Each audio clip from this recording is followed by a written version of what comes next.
Yeah. Yes, you are recording. Oh, okay. Oh, I'm not that bad at all. You are great, actually. Thank you so much. So maybe you would like to rewind a bit with the overview and then continue from there, because we want everything to be on record. Yes. Okay. So the outline quickly in 4 parts. I'll set the context for the presentation and then also SDG 5.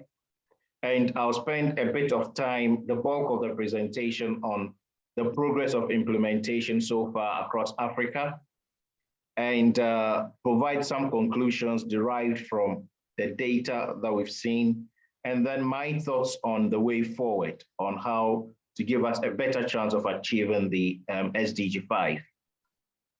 But before I go into it, a few quotations I think really puts the whole discussions about gender equality in good perspective. The United Nations broadly advocates that gender equality is not only a fundamental human right, but it is a necessary foundation for a peaceful, prosperous, and sustainable society. And then Kofi Annan, who is a Ghanaian, I must say, and then also a former Secretary General to the United Nations, in one of his speeches said that the gender equality is more than a goal in itself. It is a precondition for meeting the challenge of reducing poverty, promoting sustainable development, and building good governance.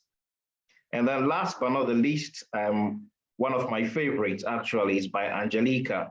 She is a Mexican advocate, gender advocate. And she puts it simply that gender parity is not only good for women, it is good for society. And I totally agree with her on this matter. Now, SDG 5, which is focuses on gender equality and then empowering women and girls, has 9 targets and then 14 indicators to help track the progress of implementation of the SDG. Some of the issues that SDG 5 looks at include discrimination against women and girls, exploitation and violence against women and girls, harmful practices. And here it focuses on forced marriages, early marriages, and then female genital mutilation. Also looks at domestic responsibilities, unpaid work in the house and the related issues, then women in leadership positions.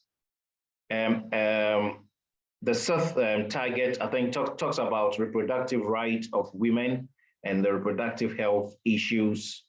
And then looks at access to economic resources, property ownership, access to financial services, use of technology to empower women, among others.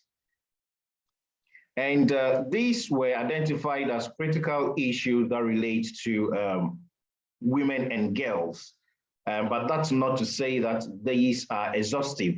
There are a lot more issues that could be addressed, but then for the sake of global agreement, these were the focus areas that the SDG touched on.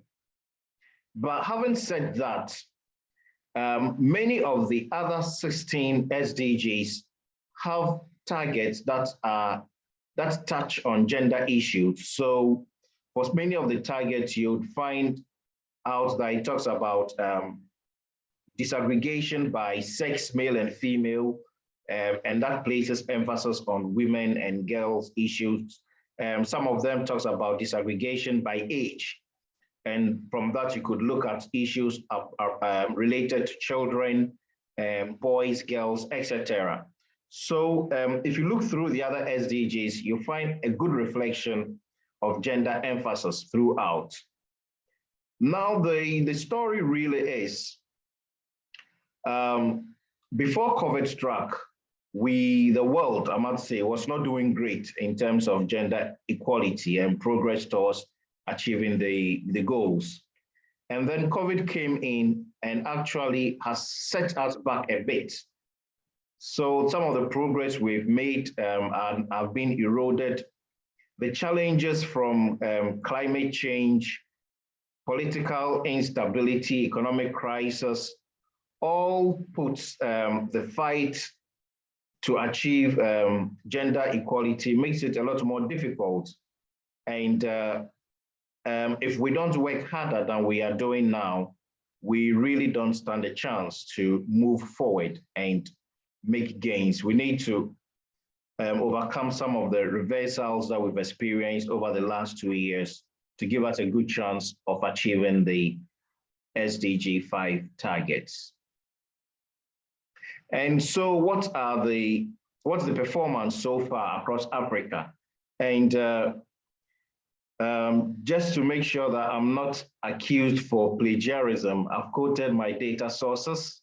I realize there are a lot of academics on this call, and I don't want to be associated with any act of plagiarism. So please, these are the main sources of the data that I'll be reporting on. And I believe that that covers my back, really. So I'll start with child marriage, which is one of the critical issues. Over the last 15 years, across Africa, we've seen a decline in child marriages, but then it's not a significant decline. It is a very slight decline. If you look at from the charts, as you see, over 15 years, you're looking at drops of 3%, 4%, 5%, etc. That is just not good enough. In Southern Africa, it's actually remained the same over the past 15 years.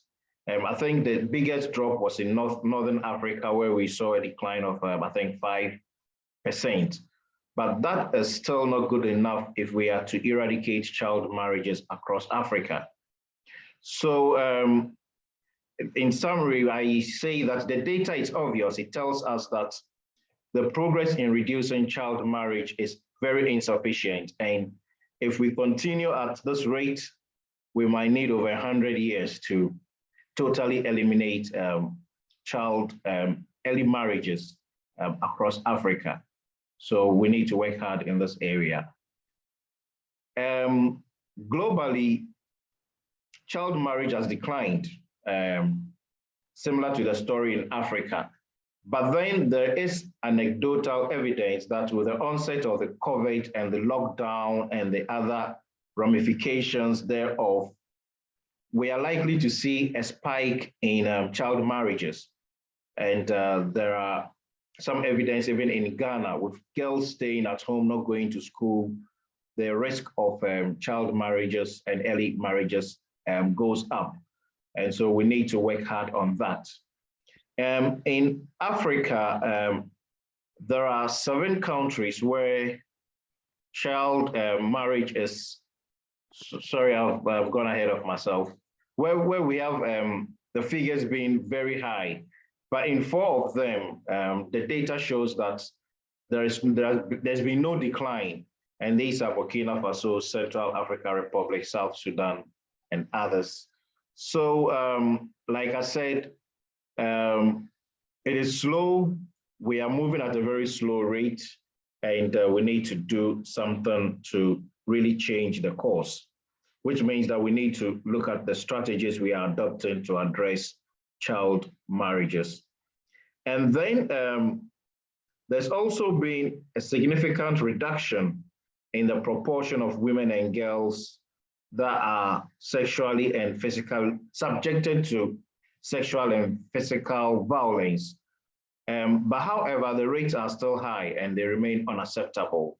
So although it's been improving, it's still not good enough. We should do a lot more and eliminate it completely across Africa and in all our countries. Now I'll talk about female genital mutilation, and the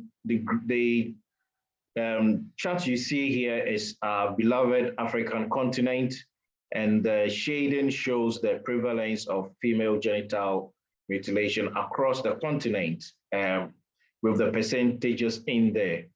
The darker the color, the higher the prevalence. And I won't go into it country by country, but it tells a story. It is pretty high in some parts of Africa, and then what I'd really want to highlight on this chart is that many of the areas, there's actually no data. For many of the countries, we have no data on female genital mutilation. So we have no clue what is happening there. So the average based on the data available may not be telling the true story, because we still have a lot of countries for which we have no data, and so we can't tell what is happening. The interesting thing is that many countries do have laws on female genital mutilation, or anti-female genital mutilations, and they have legal processes for this. However, the rate of enforcement of these laws remains pretty low, and probably that is why it is still fairly high in some countries, probably many countries, I should say. The next I want to talk about is on the proportion of women in managerial positions. And I'm comparing the story in Sub-Saharan Africa to the rest of the world. It is the Sub-Saharan Africa average is slightly higher than the world average, but that is no reason why we should be patting ourselves on the back. We are not doing well. It is just because some regions of the world have very low rates of women in managerial positions. And so that skews the global average. But with less than 30% of women occupying managerial positions, it's still not good enough, bearing in mind that women make up more than 50% of the population across Africa. And so if we go in by simple proportion, then there should be more women occupying managerial positions than men. But that is not the story. And it has been improving over the years, but again, the pace of progress is not encouraging. It's not encouraging, and a lot more needs to be done. Especially in parliament, in local authority, in businesses and boardrooms, we need to get a lot of women in there. Rwanda is a shining example in Africa, where they have a good number of women in parliament, and there is a real good effort to push women into managerial positions. And I think many, in fact, all African countries can learn from the good examples from Rwanda in promoting women empowerment by supporting them to take managerial and decision-making positions. Moving from there, I'd want to talk about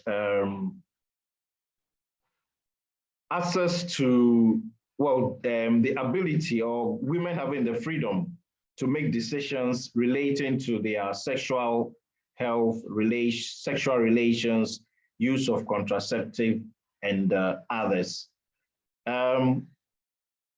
The data shows us that about 90% of women are able to or do take decisions on the use of contraceptives. But then when you look at all three, those who are able to say no to sex or take decisions on their women's health care, you realize that it's just 47% of women that are able to take decisions on all these three important components of women's health and reproductive rights issues, which is still not good enough. Our women should be able to have control over the decisions they make as it relates to their own bodies and the use of contraceptive, when to have sex and not to have sex, etc., etc. So a lot more work needs to be done in this area. And again, there are pockets of evidence across many African countries that the incidence of the COVID pandemic didn't help in this matter. We saw the situation becoming worse as women, well, during the lockdown, restricted movement, the loss of income because jobs were shut down, women became more vulnerable and were less able to take these decisions.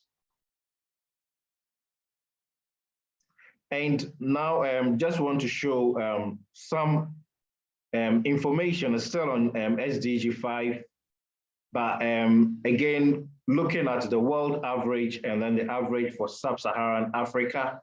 And now we are not talking numbers, but we are looking at the status where we are from the target, whether we are close to the target, we are far from the target, because that also helps, gives a sense of how we are progressing. So for instance, in terms of the legal frameworks, violence against women, employment and economic barriers, issues on marriage and family, the performance, the average performance for Africa is moderate. That is, we are not close, we've not achieved the target, we are not close to the target either, but we are somewhere in between, which is about the same story for the global average. And then for violence against women, we are far from the target from the data. The global average is moderate performance, but for Africa, we are very far from the target.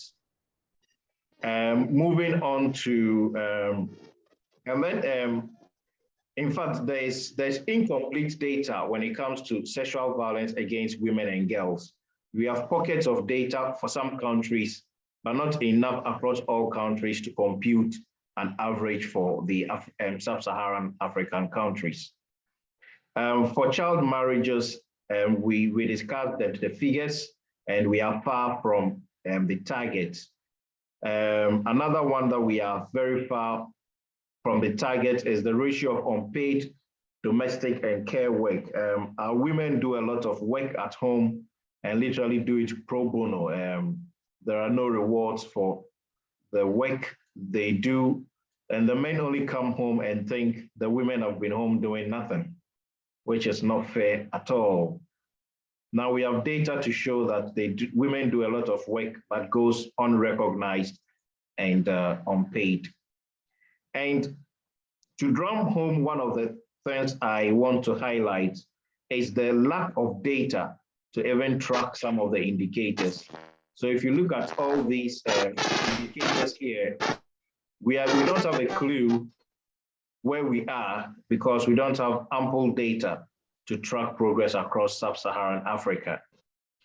And the last one, which is countries that have systems to track gender equality, we are very far, which means that very few countries in Sub-Saharan Africa do have good systems to track gender equality.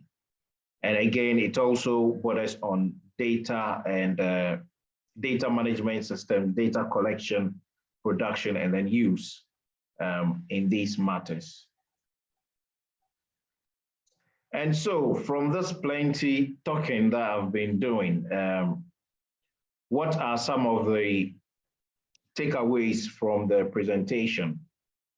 There are huge gaps in data, and it poses a significant barrier on how we assess the progress of implementation. The last data analysis showed that we only have 48% of the data we need to track SDG 5. So for the majority of the indicators, we don't have complete data. And so your guess is as good as mine. We don't know how well we are doing. We don't have data to provide the evidence to change course if we need to. And so chances are that we probably are going around in circles. And then the COVID pandemic has eroded some of the gains that we've made over years, the past 25 years. The gains have been slow in many areas, not as fast as we would want, but COVID has hit the Russia-Ukraine war and its ramifications, climate change issues, have all provided a toxic mix of scenario that only makes the matter worse in our fight to achieve gender equality across the Sub-Saharan Africa. And in Ghana, for instance, we saw a lot more women losing their jobs than males during the lockdown and even immediately after the restrictions were eased. And that really affects women, their ability to earn income, and makes them more dependent on males and puts them at risk. And so without great commitment from the global community, achieving gender equality will remain a pipe dream, I'm afraid, and we need to act. And the time to act is now. We need to invest wisely in women and children. And if you remember from the opening slides, I said that gender parity is not only good for women, it is good for society as well. So we need to invest into it. And so my last slide, the way forward. We need to identify and eliminate all the systemic barriers and practices at all levels, community level, institutional level, through policies. We need to make a conscious effort to identify these barriers and eliminate them altogether. And then with the slow pace of progress over the past 25 years on gender equality, I think it is high time we review our strategies. We need to adopt more effective advocacy strategies. We need to really do a thorough and impassionate analysis of why our efforts are not yielding the desired results and make the necessary changes. Because it goes without saying, if we continue with business as usual, how we've done it all these years, chances are that we will not succeed because they've proved not to be very effective. And we need to improve the regulatory regime and then their enforcement. So I talked about the anti-female genital mutilation laws and policies in many countries, but they are not being effectively enforced. Fourthly, we need to look at the whole issue of data generation and data analysis, because as I said in the previous slide, if we don't have the data to track the progress, we will not have the data to provide the necessary evidence to either sustain what we are doing or change course and put in better and more effective or efficient measures. So we need to look at gender statistics, the whole issue around gender statistics, its generation, its analysis, and its application in policy and then advocacy. And then we need to increase funding and investment in gender equality agenda. We need money to drive this entire process, and we need to look for innovative ways of mobilizing funds to support this initiative. Again, the data shows that progress has been slow. What it means is that the approaches we are using are not very effective, and so we need to change course. But then, what are the new things we need to do? We need to find innovative ways of mobilizing finances, generating data, winning a lot more hearts and minds to support the gender equity agenda, and that would give us a good chance of succeed. And last but not the least, let me end by saying that in our push to achieve gender equality, there's also the risk that we may end up leaving the boys and men behind. And so let's bear that in mind and carry the boys and men along as well, so that down the line, we don't get to a position where we now talk about gender equality and it is more of now pushing the men and boys to meet up with the girls. But let us try and then move both boys and girls along, obviously putting a lot more emphasis on women and girls, because currently they are lagging behind. But let that not put the boys and men at a disadvantage. So on this note, I would say a big thank you to all, and I hope you found the presentation useful and informative. If you have any questions, I know Dr. Eric Adai is ready to answer all your questions. Thank you very much, and God bless.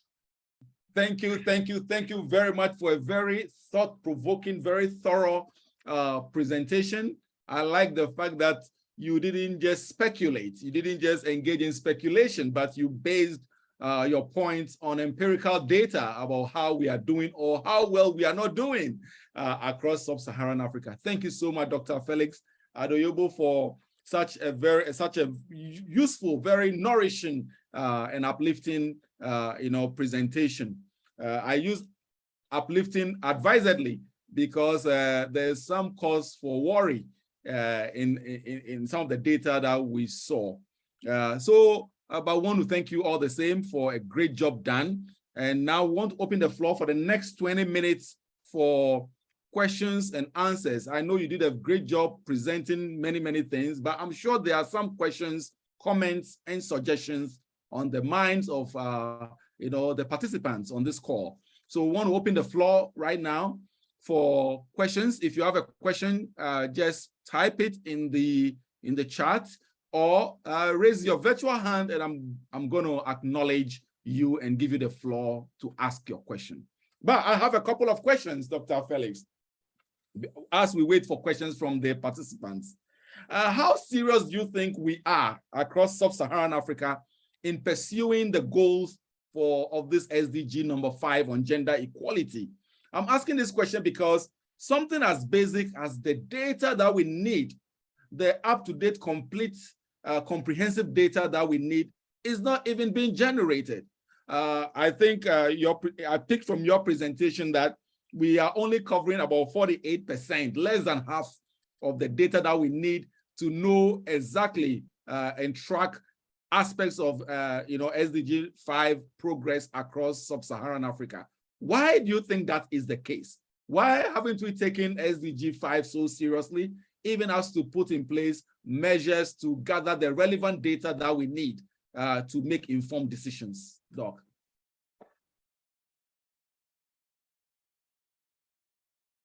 Dr. Felix, are you there? I am here, and I think you can stop sharing so that when you are speaking, your picture will come up bigger. Yes, exactly. Okay. But keep recording, yeah. Okay, let me attempt to answer your very difficult question, Doc. I must admit, the issue around inadequate data is not limited to only SDG 5. It cuts across many of the SDGs. I've had the opportunity to prepare SDG reports for Ghana and other countries, and so it is a big challenge. So first of all, I'm not creating the picture that this is only peculiar to SDG 5. It is a systemic issue. And it's because over the years, many African countries have not invested in their statistical systems. Secondly, we rely a lot on data from surveys, conducting surveys, which are good. But the reality is that surveys are very expensive, and in no country, even in the West, do they do surveys every year. Your best chance is once every 3 years, once every 5 years. So for surveys, you don't get annual data. You only have to do some extrapolations in between and get actual figures in the third or fifth year. So that is the challenge. The cure for this is improving our data systems and relying more on what the statisticians call administrative data. This, as opposed to surveys, administrative data, you collect them almost on a daily basis as you do your work. So if you have a good record keeping system, you can generate those pieces of information almost real time. And so there's a big push. Ghana is leading that agenda, and many African countries, I believe, have bought into it. Let's invest more in administrative data systems. They are less expensive. You can get the data even quarterly if you have a good system, as opposed to relying heavily on survey data or censuses. Well, the census even happens once every 10 years, so you can't use that often. So I won't equate the lack of data to lack of lack of ambition for SDGs. That is a systemic issue. But having said that, I think there's still a lot of room for improvement on what we need to do to generate data and to push the gender equality agenda. Otherwise, come 2030, we'll still be talking about these issues and we won't have made any progress. Thank you. Thank you very much, Dr. Felix, for the answer. There are some comments in the chat which you may not have caught. Generally, we are very grateful to you for a great presentation. And I can see a comment by J.M. Kakembo, who said, the last point answered my question before I could ask. Thank you, Dr. Felix, for a great presentation. That was from Kakembo. And then Ganimatu Mohammed Sani is very grateful to you, thanking you for a wonderful presentation, and observes also that it is very necessary to include the society in general in the journey of gender equality. Yes, it has to be a societal movement, right? And talking about movement and advocacy, Khadija Abdul Latif has some interesting questions for you, Doc. Khadija is saying, hi, Doc, what techniques do you think would be best for us to use in our advocacy towards SDG number 5? What are the methods to be put in place for grassroots, participation and advocacy at the grassroots? Because we don't want things to be talked about at the high level policy levels, right? We want to mainstream gender equality discussions. And so Khadija is wondering, Alhaji Hafiz is wondering, actually, what are the methods that could be put in place at the grassroots level? And then Khadija is also wondering about what techniques do you think would be best for us to use in our advocacy towards SDG number 5?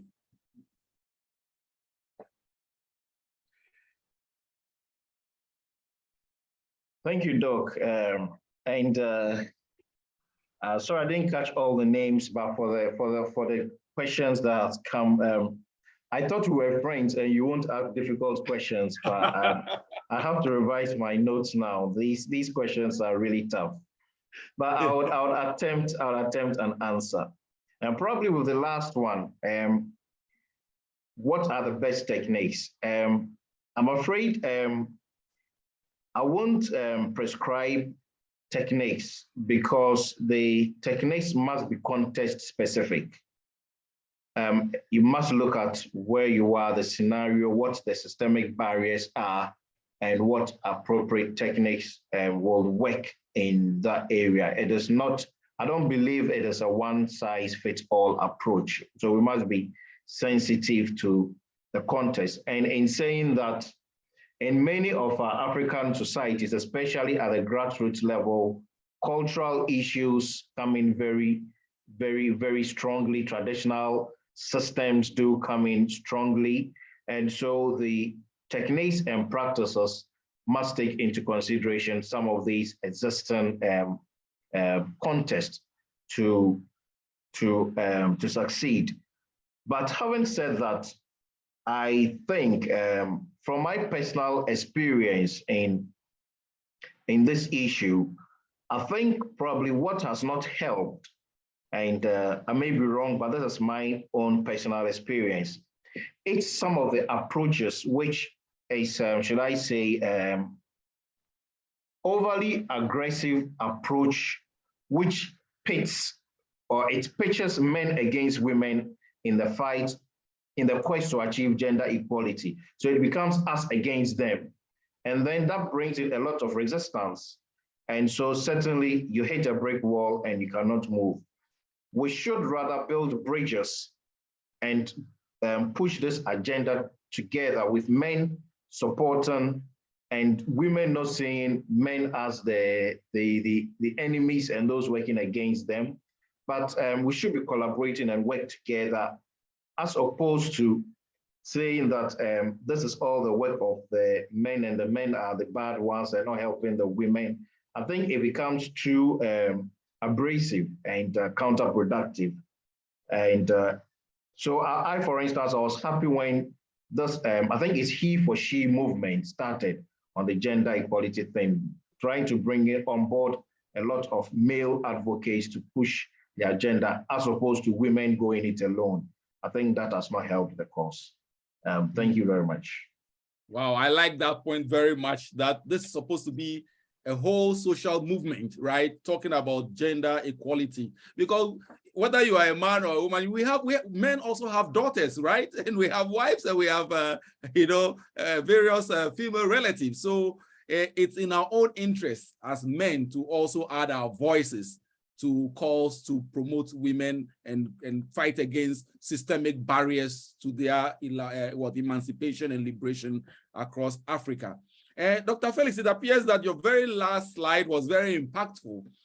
Reading from the chat, various people who are very appreciative of the points you have on the last slide. If you've forgotten, let me just recap where you address the way forward and talking about the need for us to eliminate systemic barriers and practices at all levels. You also made a point that we must adopt more effective advocacy strategies. And now you've shed more light on that perspective, on the need for it to be across board, right? And in doing so, let's not forget to also carry the boys and the men along. You also made a point on that slide, the need for us to improve regulatory regimes and their enforcement. Yes, across Africa, we have the best laws for practically everything, but the problem seems to be enforcement. So that's one thing we need to address, and I'm glad you included that in your last slide. You also made a point that we must strengthen production, analysis, and use of gender statistics and sex disaggregated data, which is a very important thing because clearly research data appears to be part of the problem because we've not even focused enough so as to be able to collect the relevant data that we need to make informed policy decisions and programs, right? And on that last slide, the last but one point says that we must significantly increase funding and investment in the gender equality agenda. And finally, the need for us to carry boys and men along. And I like all those points. And I see several people in the chat saying that that slide especially answered all the questions that they had on their minds. Thank you so much for that. Now, my question to you next, before we go on, is that tell us, I know that governments across Sub-Saharan Africa have been leading the charge in addressing SDG number 5 challenges across the continent. But we know that it's not only the work of governments, right? So tell us, which agencies or organizations do you think work with various governments, not only the government of Ghana, because we are looking at a pan-African discussion here. So which agencies and organizations across Africa do you think work with various governments, parastatal organizations, to work on this issue, big issue of sustainability, especially as it intersects with SDG number 5? Great question. And I thank all the colleagues, audience for the kind words said about the presentation. SDGs talks about the need for strong and innovative partnerships because it recognizes that government cannot do it alone. Across Africa, we've seen a strong participation of civil society organizations, especially on social issues, of which gender equality is one of them. So the civil society organizations have been very strong, and there are some good practices of civil society organizations now working in partnership with government, as opposed to the past where civil society organizations were always antagonizing government. So civil society and government never saw eye to eye, and although they may believe in the same thing, they never worked together to achieve the desired results, working across purposes. But now we are seeing a departure from that, where civil society is working closely hand in hand with government to address some of these issues. Private sector also has an important role to play, especially as they relate to work and decent work opportunities, because the bulk of Africans work in the private sector, be it formal or informal. They engage in the private sector. And so issues about wages, about working conditions that should support women needs to be enforced. We're talking about women in decision-making positions. It's not only in government, but even in businesses, in the boardrooms, the boardrooms of the private businesses. We need to encourage them to support women, to give them the necessary support for them to rise up and take up such roles. So that is the unique role that the private sector can and needs to play. And then also, because of our socio-cultural setting in Africa, faith-based organizations have a super role to play. It's very, very major role. In the same way, our traditional authorities, they need to work on dismantling some of the not so helpful traditional practices, cultural practices. And then also the faith-based organizations need to educate their followers. They have massive following, need to educate them and encourage them to do the right things and to push the gender equality agenda. So we all have a role to play. And I won't leave out academia, Doc.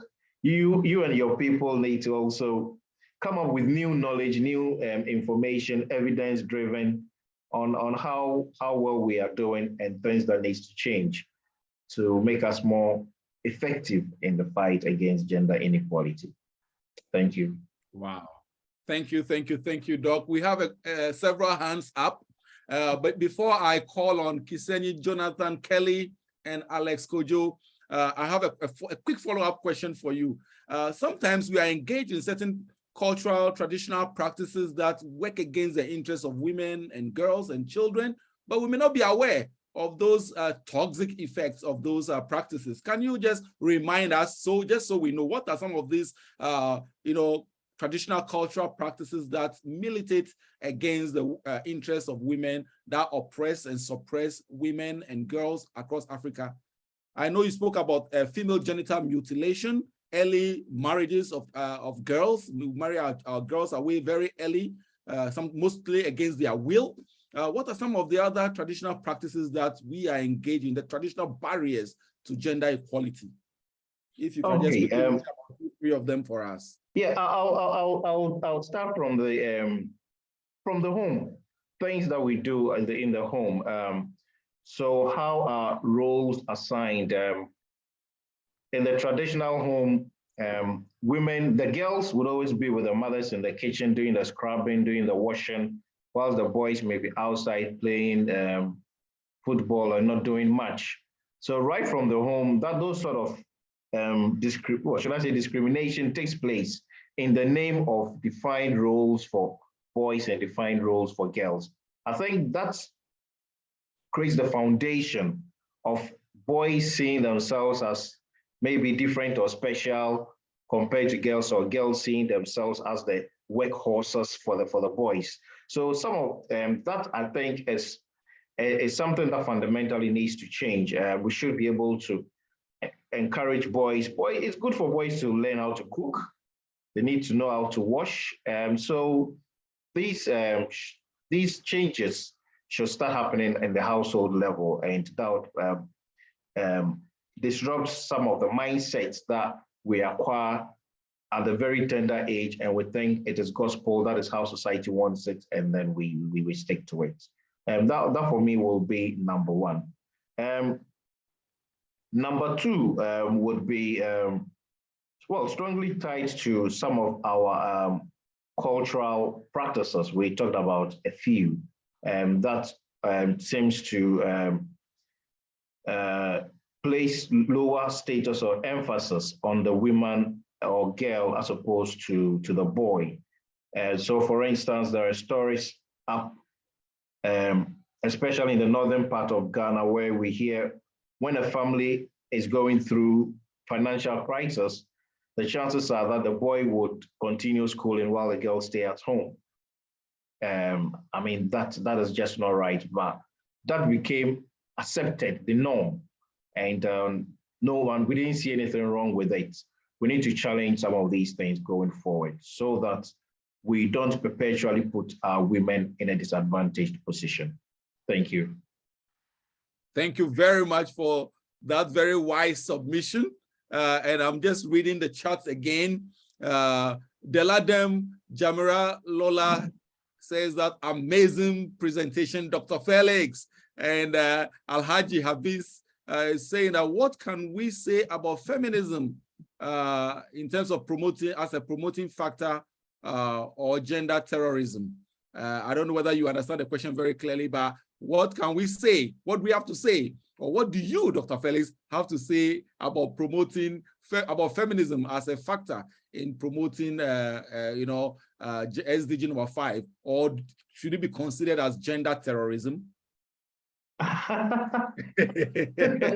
let me add on a little bit to that question. You may, in your main submission, you talk about the invisible work that women do.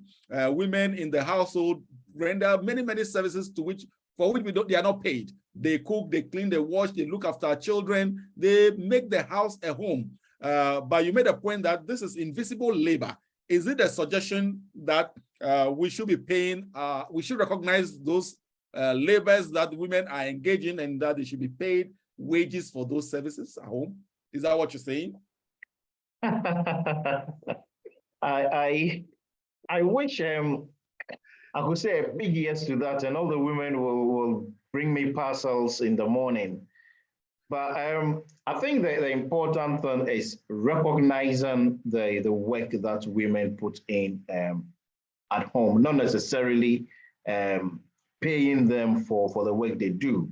But if we recognize and appreciate the work that the women do at home, then the men would also rise up to the occasion and do some work to support the women so that the workload on our women is lessened and they would have time to do other productive things which will inure to self-development as opposed to spending all the time doing these house chores that provides little or no return. So it's not so much about the economic returns or paying salaries or wages to our wives and mothers, but then recognizing what they do, appreciating it, and then providing them with the necessary support so that they can have some time to self-develop in other areas.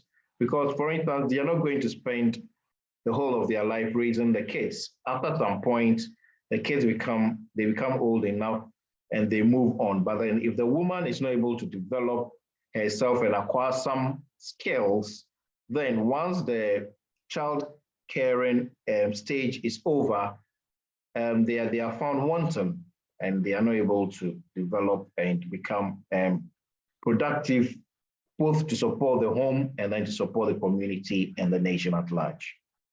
Yeah, we have about 4 minutes to go. I think in answering that question, you addressed my final addendum to it, but leaving out Alhaji Hafiz's question. What do you have to say about feminism? Is it a positive factor promoting SDG attainment, or it should be considered as a toxic factor in terms of it being gender terrorism? Alhaji, interesting question. I must say that I am no expert in feminism, and actually I don't even understand it. Maybe to hide for the question, don't know a lot about feminism, but I think the my position is clear. It is not either or us against them and feminism against masculinism. Whatever it is, we need to work together. It should be both genders, both sexes working together, and not propagating an agenda that one is better than the other, that males are better than females or the females are better than male. No, no, no. We are all equally important. We all have beautiful and unique roles to play. And what we need to do is to support those who are currently behind. SDG says leave no one behind. So those who are currently behind, lift them up, bring them to an equal level. And then together we will enjoy the benefits of everyone being empowered to be very productive to society, to family, and to the nation. Awesome, awesome. Just coming back to the chat, I think your delivery is going down very, very well. People are very appreciative. Khadija Abdul Latif Lola put a comment there that I'm really learning a lot. So you are feeding, we've come with our mouth wide open and you are feeding us good stuff. Thank you, Dr. Felix. And then a user whose name is just iPhone says that this is super interesting, gaining more knowledge on this topic. Thank you, Doc. We are very grateful. And Kletos Asari says this is a great presentation, Dr. Felix, thanks. And Sabia Pekata from Ghana says that good presentation, Doctor. And you are our he for she champion. I never knew that about you. Now, I think Kisenyi Jonathan Kelly's hand must be tired, although he's lifted his virtual hand. He's been up for about 30 minutes now. Let me give you the floor, Kisenyi, for you to ask your question or make your comment or suggestion. Thank you so much, Doctor, for the presentation. I have two specific questions. Kisenyi, where are you calling us from?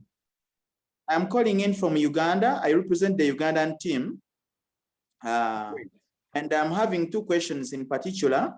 Well, I wanted to ask Doctor about the issue of how to strike a balance between the cultural values from different societies and the gender equality and how to protect women. For example, you talked about genital mutilation. Here in Uganda, it is done in areas like in Sebei, and those are really values of some cultures, and really some cultural values are very important and so dear to some people. But how can we really tackle that issue without really, stumbling some cultural values and traditions which seem to be so dear to some societies? How can we really strike a balance between what we are really advocating for and then with the cultural values? Second question is how are we to handle the issue of the transgender? You know, people, the she, he, she. How do we really deal with such people? Because they exist in the society, and when we say we are advancing and advocating for gender equality, where do we place those people, and how are we going to embrace them into this realm of a new normal in advocating for this? I think you're getting my question. Thank you. Yes, very, very loaded questions. Doc, did you catch both questions, or you want me to restate for you? I did get the question. Okay. Very now, difficult if you've got question. the question, then deal with them. Okay, you see, it's at such point that you would wish your internet will fail you, and then you would get lost on the system. But my internet is still strong. Okay, so on the issue of the balance between cultural values and then gender equity and some of the practices that we are talking about, it is, I must admit, very tricky and also very difficult. But history has taught us that it's possible to achieve that. And if you look across Africa and in many communities, some cultural practices has changed. Some have ceased altogether and the key is education and advocacy. And I believe, and I said that earlier on, it is not going in to fight and challenge them and tell them that they are devilish and what they are doing is wrong. If you use that approach, they would fight back. But it is about winning hearts and minds, engaging in discussions, and getting champions to lead this and to create a change of mind in the community.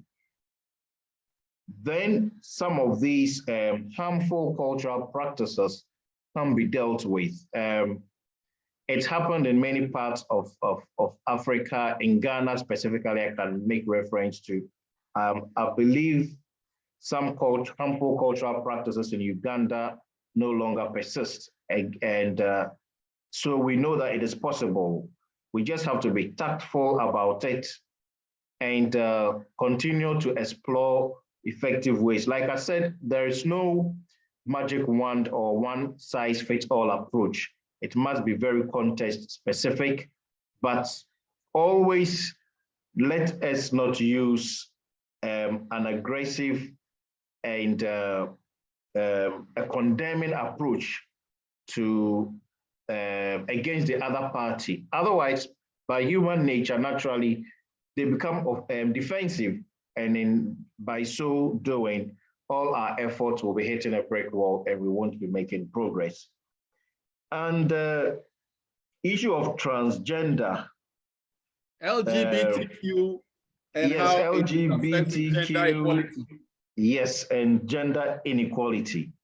You see, the tricky thing here is that discussions around gender equality started with male-female, realizing that the females are being discriminated against, not up there, so need to be supported to come up to the level of the male. So the underlying factor in all this is fighting discrimination, and then also empowering women and girls. So if you look at the SDG 5, that is what it talks about. So if you remove the women and girls from there, it is just empowering people and then also bringing about equality, avoiding or preventing discrimination. So I think along the same lines, if we bring in the whole gamut of categories or groupings along the gender spectrum as we now have it, now it's not just binary male, female, but a whole lot along the spectrum, then it's about empowering them to be the best they can, and then also not discriminating against them. That will be my simple answer to this question. Thank you very much. Our time is up. Actually, we've gone about 3 minutes beyond the time, but this is a very big elephant that we are trying to deal with here. There are so many issues. I think we should do a part 2 to this, but before we even come to agree on that, I see a couple of hands still up. I'll just crave your indulgence to allow us, permit us to do about another 10 more minutes so we can be satisfied. Since we've got you, Dr. Felix, with your kind permission, can we do about 10 more minutes? I have some questions I want to discuss, and then I see some hands up also from participants. With your permission, can we do that, please? Yeah, we can do that, but let me also say that let's encourage participants to also share their ideas and perspectives. I don't know it all at all. I don't know it all. I'm also learning. So I'm also keen and eager to learn from your perspectives on some of these issues. So please also talk somewhere. Okay. Thank you for that tip. But we have Cletus Asari, whose hand has been up for quite some time. Cletus, you have the floor. Thank you very much. Thank you so much. I'd like to share a perspective, not to ask a question. Great. I think that while there's no one size fits all, solution to this, there's an underlying cultural practice that a number of publications will mention, which is the culture of male dominance and female subordination. Now, this cuts across everywhere. Almost every paper you see has this. And so while there's no one size fits all, I believe that if we are able to address the issue of male dominance and female subordination, this culture, it cuts across all the 9 targets that you mentioned from the beginning. It's able to address each of them. I think I'll just leave this one here. And then now the question of the transgender and the LGBTQ and what to do about it and maybe his concern is probably how to discourage it. Now, I like to see this from a health point of view. If you take the current HIV World AIDS record, the World AIDS report, look at the one for 2019, 2018, 2020, you realize that people the transgender people, men who have sex with men, and the other LGBT, the other people along that spectrum, there are many more times. How do I put this? They are at much higher risk of acquiring such diseases, sexually transmitted infections. So as we talk about these things, I think that there are so many people, once you mention LGBTQ, they think religion already. They say it's evil. They start talking such things about them. But then if we let them know that these are statistics, it's not religion that makes it more risky, So if we start adding such information to the entire package, people will start reasoning from that point of view. That look, this puts me at like a 22 times higher risk than someone who is not an LGBTQ. So I believe that we should start looking at it from such scientific points of view, and start communicating these things. And those are not figures from anyone. Those are UNAIDS figures. So I think that we can also tackle that, coin messages from a health point of view. Probably I'm saying this as a public health person, but I believe that if there are other public health people here, they will agree that this is one way to communicate to such people and try to address it from another point of view other than religion, which most people do all the time. Thank you very much. Thank you very much. There's a comment or a question in the chat from Da Costa. It says, Dr. Felix, you mentioned gender equality and gender equity in your submission. I would like to get a clear-cut distinction between these two concepts, the difference between gender equality and gender equity. Now it felt like I'm in an examination hall. Oh my. Okay, simply put, gender equality relates to treating male and female or everyone equally, not discriminating based, that is the rights and responsibilities and opportunities available are not based on one sex. So it doesn't, so therefore, if you're a male, you don't have a higher opportunity compared to a female. That is the equity bit. So rights, male, females, we all have the same rights in terms of opportunities for work, for development. It is equal opportunity for all. Now, equity is about treatment of male, female based on their needs. So we all have different needs. For instance, an example I tend to use is that men are generally stronger than women. So if you are asking both male and women to lift things, you look at their physiology, which we can't do much about, and then treat them based on what their needs are. I don't know, I'm struggling to break it down into simple terms, but where equity comes in, it connotes that the treatment or the activity takes into consideration one's needs. So if you need a lot more money, you get a lot more money. If you are poor, it's just like maybe let me say equated to needs-based assessment for scholarships.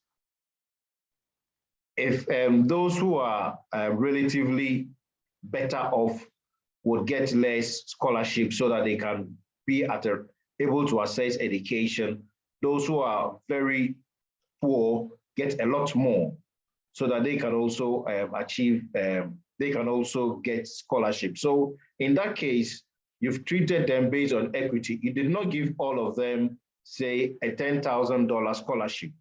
The one that needed more money got more money to be able to access education. The one that needed less money got what they need to access education. So at the end of the day, the equity treatment puts them on the same level to achieve education, taking into consideration their relative needs. I don't know if I've made sense, but I think you've made sense. I dropped an image. I'm not able to share my screen now, Dr. Felix, but I dropped an image in the chat to help us understand. So maybe you can open it and share on your screen, and maybe I can speak to that also to help shed some light on the distinction between equality and equity. But I think you address it very, very nicely and you put it down very well. Okay. Maybe to top up what Dr. Adoyebo said, I like the example using the scholarship. That is the chairman of, I believe, Global on the floor now. All right, Honorable Yao. Please go ahead. Thank you. Yeah. So I like the example he used about the scholarship. Okay. So simply put, if you're talking about equality, everybody gets $10,000. But if you are talking about equity, the one who can afford some level of financing may need just $2,000, whilst the poor person needs all the $10,000. So that's the difference between equality and equity. I think it's a very, very simple way to look at it. Yep. Thank you very much. I think time is fast spent, and there's an issue I'd like for us to just reflect on, us even as we close this very fascinating discussion. The fact that it's important for corporations, if you're a business leader, to make sure that you create an environment within your organization where both genders, men as well as women, have an equal chance. Right now, the situation we see in corporations across Africa is that at the very top, at the C-suite, the CEO level, chief finance officer level, chief marketing officer level, on the boards of organizations, men dominate. But we also know that there are some positive outcomes that happen when we have gender diversity, even in boardrooms and in the upper echelons of organizations. So let's do well to try and create opportunities for both men and women to climb up and to stay on top and make decisions where they matter. And also, there's one thing personally that I have noticed, that women sometimes are their own enemies. They are their own worst enemies. When there are many times when you want to give a woman across in Africa the chance to rise up, and they don't feel confident, they don't feel capable enough to go there. They even go, some of them even go back and say, well, before I accept this offer, let me go talk to my father, let me go talk to my boyfriend, let me go talk to my husband, seek their approval before I accept. I think that women should try to also reorient their thinking and be able to step up and accept opportunities when presented to them. As we close, there are some comments that I want to read. Kisenyi is saying that I believe that the issue of male dominance and female subordinations shouldn't be treated on a diagonal line. I think it can be handled with a clear perspective to avoid issues of domestic violence. For us in Christianity, responsibility was well laid to each gender. I think sticking to a balance and change of attitude is very important. and Kisenyi goes on and on and on. We've come to the end of a very fascinating discussion, but before we call on our President, Lady Rachel Lundgren, to give us a vote of thanks to show appreciation to all for participating, I think this being a part of the second anniversary celebration of I Believe Global, we have a solidarity message from one of our partners, very, very powerful partner, Ministry for Gender and Social Protection of Ghana. So if their representative is here, we would like to receive their very short solidarity message.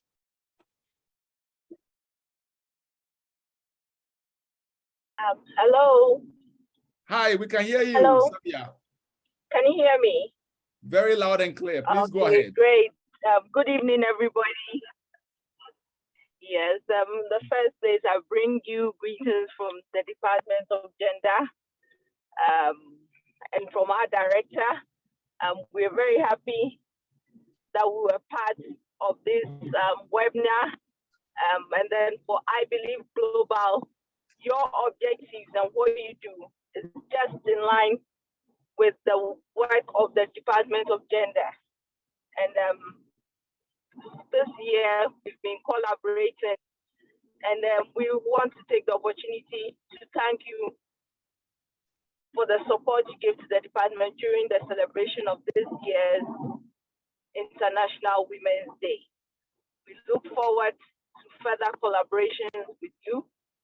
We also want to wish you a happy second anniversary. Also want to take the opportunity to thank our resource person, Dr. Adoyebo, for the good work he's done and then how he has dealt with the topic that he was given to handle. Thank you all very much, and we look forward to further collaborations with I Believe Global. Thank you. Thank you very much, Sabia Pekata. Thank you so much. Thank you. Also, I believe it's also very grateful to the Republic of Ghana, the Office of the President of Ghana, the SDG office, the NDBC in Ghana, for the support that we've enjoyed over the past 2 years. We are grateful to all our partners, the NGOs that work in the same space with us, as well as all our board members and sponsors and partners of various kinds across Africa. We are very grateful to all of you. But who am I to render the vote of thanks? I'm nobody. So we want to call on our able President, Lady Rachel Lundgren, to give us the vote of thanks. Right. Thank you so much, Dr. Eric. So, ladies and gentlemen, on behalf of our board, the vice president and the board chairman of IBG, I would like to express my profound gratitude to all esteemed delegates of the webinar for their presence and contributions to make this webinar a great success. I also extend my gratitude to our honorable chief guests in the person of Dr. Felix Adoyebo for taking out time for his busy schedules to grace this event. And also a big thank you, Dr. Eric, our moderator and senior project manager. Doug, I say thank you so much for your enormous support. We really are grateful for you. So to the team behind this vision, God bless you all. To our distinguished guests and partners across the globe, we appreciate your support very much. To each and everyone present here, we are grateful to you. Please, if you want to partner with or support IBJ, kindly send us an email and we will respond accordingly. Also, we would like to create an IBJ community forum, so kindly leave your WhatsApp contacts or email for continuity purposes, where we will share relevant topics and discussion. You can also follow us through our social media platforms like Facebook. We are called I Believe Global, Instagram, I Believe Global, Twitter, I Believe Global, and our website, www.ibelieveglobal.net. Thank you all for your time tonight. Dr. Eric, take the microphone over. Thank you. Thank you very much, President Rachel Lundgren, for the vote of thanks. Well, as at the beginning of the program, we prayed and invited God to guide us and to ensure a successful program. As we close, we are very mindful to also give thanks where it is due. So to give the closing prayer, I want to call on Pastor Derek Ahovi to give us the closing prayer, please.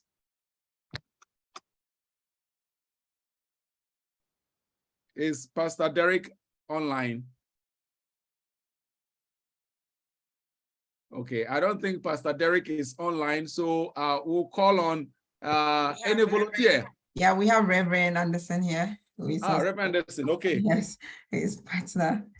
He's, I believe, global partner, so yeah. Reverend Anderson, if you are here, kindly do us the honors and give us a closing prayer, please. Yeah, thank you, sir. Please let's say a prayer then. Our dear Lord, we thank you for a successful program. We are grateful unto you for all that you have done. Thank you for what you are doing in the lives of all the hearers and even those who are going to carry it into homes and offices and communities and all places. We know that you are doing great things as a seed in the heart of people and to turn away situations that have been going wrong for a very long time. We are so grateful. We commit the speakers and participants into your hands. We ask the Lord, even as we forge on going further, we pray for more detailed grace, more detailed power, more knowledge, more understanding, more favor and grace to do more to affect many lives. We ask you bless the speaker, you bless the team, you bless every person that's supporting behind, before, now, and after. We ask that your grace are increased upon all of us. Let more grace come for more ideas, more impartation, more sponsorship, and more blessing. We thank you. In Jesus' mighty name we pray. Amen. Amen, amen, amen. Thank you very much, Reverend Anderson. Thank you, Dr. Felix Adoyebo. Thank you, Board Chair. Thank you, Lady President. Thank you, everyone, for coming. Look out for our next blockbuster webinar in our Driving Change Speaker Series to be announced. Follow us on social media, and the next big thing will be around the corner. Thank you, and God bless all of you. My name is Eric Kadai, and I'm grateful for the opportunity to moderate this program. God bless you all. Thank you. Thank you. Hello, everyone. Bye. Bye-bye. Hello, bye. Good night. Good night. Bye, good night.